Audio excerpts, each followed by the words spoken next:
Most of my prison sentence was spent at a higher security prison in Waseca, Minnesota.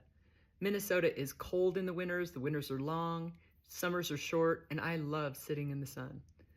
So when I found out I was going to be transferred back to a camp at the end of my sentence in Victorville, California, I was excited.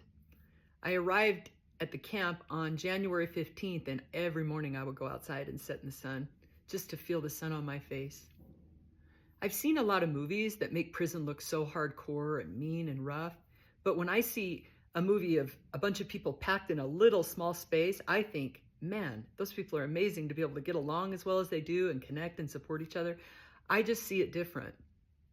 I remember one morning sitting out there and this sweet little girl walks up to me and says, "Hi, can I sit by you? My name's Rosa." I said, "Sure, have a seat, Rosa."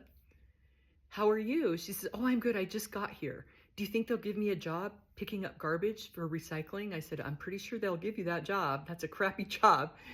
And she said, "Oh no, I would love that job because my dad taught me how to put garbage cans together when I was little because he was a garbage man." And I said, "Well, you're at the right place, Rosa."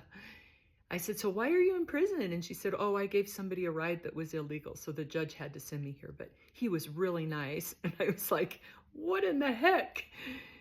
So Rosa looks at me and she said, "Can I call you the Sunshine Girl?" I said, "Okay." And she said, "Because you sit in the sun and you glow like the sun and you're kind." And I said, "You know what, Rosa?" I said, "I am honored to have the nickname Sunshine Girl." And I remember feeling so much love. And I remember the day that I walked into a federal prison feeling so broken and alone, and the happiness and joy that I felt by the end of my sentence, the woman that I became. I remember watching these women who were so broken, sitting outside, no cell phones in prison, and they're dancing and laughing.